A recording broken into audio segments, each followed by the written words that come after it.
Hello friends, स्वागत है आपके अपने चैनल कुकिंग विद मनु पर। फ्रेंड्स, आज मैं आपके साथ शेयर कर रही हूँ सर्दियों की बहुत ही स्पेशल और सबसे ज़्यादा पसंद की जाने वाली मूंगफली गुड़ चिक्की की रेसिपी। सर्दियों के मौसम में गुड़ और मूंगफली की चिक्की खाना सभी को बहुत पसंद होती है और इन दोनों की तासीर भी गर्म होती है। और अक्सर ये चिक्की लोग मार्केट से खरीद कर ही खाते हैं, क्योंकि जब भी ये चिक्की हम घर में बनाने की सोचते हैं तो मन में सबसे पहले यही सवाल आता है कि पता नहीं क्या क्या तो नहीं करना होगा। पर यकीन मानिए, ये चिक्की घर पर बनाना बहुत ही आसान है और चूंकि हम इसे घर पर बना रहे हैं तो हाइजीनिक तो होगी ही। और इन दोनों की तासीर भी गर्म होती है, इसलिए हमारे शरीर को ये गर्मी प्रदान करती है। और मूंगफली से हमें प्रोटीन और गुड़ से आयरन मिलता है। इस चिक्की को बनाने के लिए हम कुछ ट्रिक्स फॉलो करेंगे, जिससे कि जो चिक्की है ना तो दांतों में चिपकेगी और ना ही कड़वी बनेगी। तो चलिए बनाना शुरू करते हैं। यहाँ मैंने ये 1 कटोरी कच्ची मूंगफली ली है और ये वजन में 200 ग्राम है। और यहाँ ये मैंने 1 कटोरी ही गुड़ लिया है। दोनों की क्वांटिटी हमें यहाँ सेम ही रखनी है, 1 कटोरी मूंगफली और 1 कटोरी गुड़। अब मूंगफली को सेकने के लिए मैंने यहाँ ये पैन चढ़ा दिया है। आप कढ़ाई या पैन कुछ भी ले सकते हैं। अब पैन में ही हम ये सारी मूंगफली को डाल देंगे और एकदम लो फ्लेम पर हम इन्हें रोस्ट करेंगे। मूंगफली को हमें यहाँ एकदम लो फ्लेम पर ही चलाते हुए रोस्ट करना है। हाई फ्लेम पर बिल्कुल भी रोस्ट ना करें, वरना होगा ये कि इनका जो छिलका है ऊपर से ब्राउन तो दिखने लगेगा पर ये अंदर से कच्ची रह जाएंगी। इसलिए हमें इन्हें एकदम लगातार चलाते हुए ही रोस्ट करना है। इन्हें रोस्ट करने में ज़्यादा टाइम नहीं लगता है, 10 से 12 मिनट में ये अच्छे से रोस्ट हो जाती हैं। मूंगफली को रोस्ट करते हुए मुझे यहाँ टोटल 12 मिनट हो गए हैं और मूंगफली भी काफ़ी अच्छे से भुन गई है। मैं आपको इसका एक छिलका निकाल के दिखाती हूँ। देखिए कितने आसानी से इसके छिलके निकलने लगे हैं और मूंगफली से काफ़ी चटर पटर की आवाज़ भी आने लगी है। तो हम गैस की फ्लेम को बंद कर देंगे और सारी मूंगफली को हम एक प्लेट में निकाल करके ठंडा कर लेंगे। जब तक मूंगफली ठंडी हो रही है तब तक हम यहाँ पेपर को ग्रीस करके रख लेते हैं, क्योंकि उस वक्त इतना टाइम नहीं होता है कि हम पेपर को ग्रीस करें। हमें सारे काम जल्दी जल्दी ही करने होते हैं, इसीलिए हम पेपर को पहले ही ग्रीस करके रख लेते हैं। तो मैंने यहाँ ये चॉपिंग बोर्ड के साइज का एक बटर पेपर काट लिया है। इसको हम घी से ग्रीस करेंगे। बटर पेपर पर 1 चम्मच घी डालकर हम इसे अच्छे से फैलाते हुए ग्रीस कर लेंगे इस तरह से। मूंगफली को रखे हुए भी यहाँ 10 मिनट हो गए हैं और ये अच्छे से ठंडी हो गई है। अब एक कपड़े पर या फिर किचन टॉवल पर हम इन मूंगफली को निकाल लेंगे और कपड़े को चारों तरफ से फोल्ड करते हुए इसकी एक पोटली सी बना लेंगे इस तरह से, और इसको हाथों से ही इस तरह से रब करेंगे, जिससे कि इसके जो छिलके वगैरह हैं वो अच्छे से निकल जाए। ये देखिए, आगे पीछे ऊपर नीचे करके मैंने इसे अच्छे से रब कर लिया है। और ये देखिए, इस तरह से करने से इसके छिलके काफ़ी अच्छी तरह से निकल गए हैं और जो बचे हैं वो हम हाथ से ही इनके छिलके इस तरह से निकाल लेंगे। अब छिलके और मूंगफली को हमें यहाँ अलग अलग करना है, तो उसके लिए मैंने यहाँ झारा का यूज़ किया है, जिससे हम पूड़ी वगैरह निकालते हैं। इस तरह से हम इस झारे से मूंगफली और छिलके अलग कर लेंगे। काफ़ी अच्छी ट्रिक है और बहुत ही जल्दी हो जाता है। सारी मूंगफली को साफ करके हमने यहाँ एक प्लेट पर निकाल लिया है। अब ये जो इस तरह की खड़ी खड़ी मूंगफली दिख रही है, हमें इसके 2 पार्ट करने हैं। तो इस तरह की एक कटोरी लें जिसका नीचे से सरफेस फ्लैट हो और कटोरी को हल्के हल्के से मूंगफली पर प्रेस करते जाएं।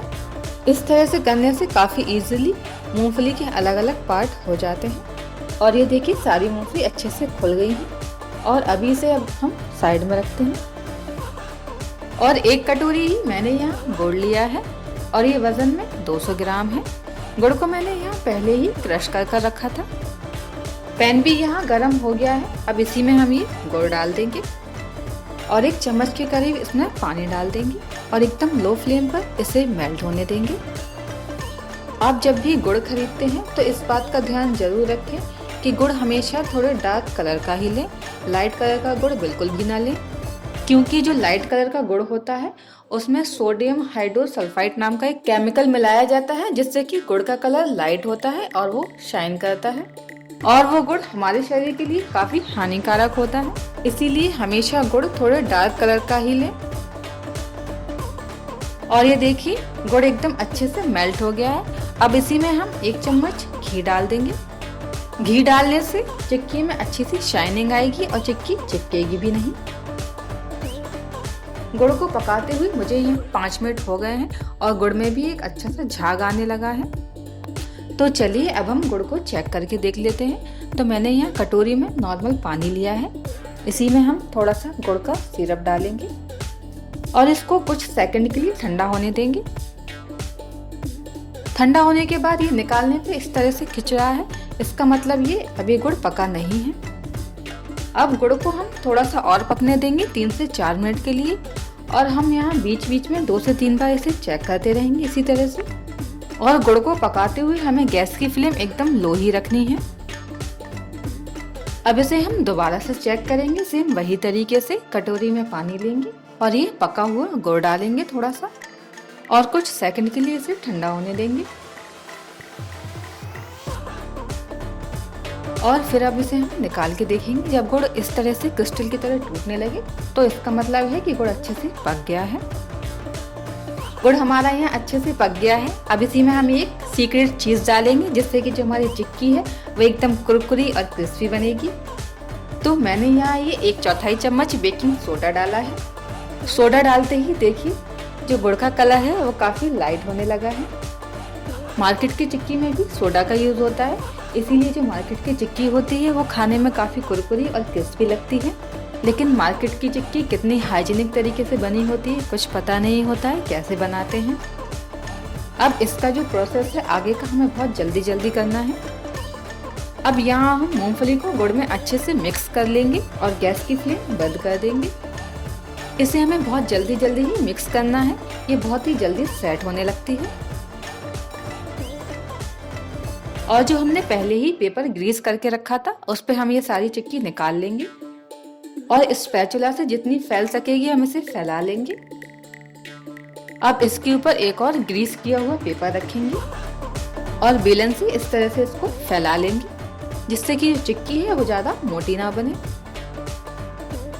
अब इसका जो ऊपर वाला पेपर है उसे हम निकाल देंगे, लेकिन हम इसे थोड़ा ठंडा होने के बाद ही निकालें। मैंने इसे पहले ही निकाल दिया तो इसका पेपर जो है वो चिपकने लगा था। अब ये गरम है तो इसी पे हम ये चाकू से कट के निशान लगा देंगे क्योंकि फिर बाद में इस पे निशान लगेंगे नहीं। गरम में ही निशान लगाने से ये अच्छे से ही पीसेस में कट हो जाएगी, वरना ठंडे होने पर ये कट नहीं होती है ठीक से। निशान लगाने के बाद चिक्की को हमने यहाँ 10 से 15 मिनट के लिए ठंडा होने दिया था और ये देखिए ठंडा होने के बाद कितने अच्छे से निकल रही है।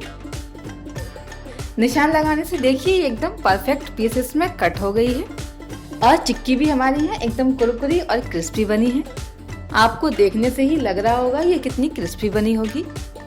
आप भी इस तरह से चिक्की बनाएंगे ना तो आपकी चिक्की भी एकदम परफेक्ट बनेगी, ना तो दांतों में चिपकेगी और ना ही कड़वी बनेगी। तो आप भी इस मकर संक्रांति पर ये गुड़ और मूंगफली की चिक्की जरूर बनाइए। और आपको मेरी वीडियोस अच्छी लगी हो तो मेरे वीडियोस को लाइक, शेयर और आपके अपने चैनल कुकिंग विद मनु को सब्सक्राइब भी जरूर कीजिए। Thank you.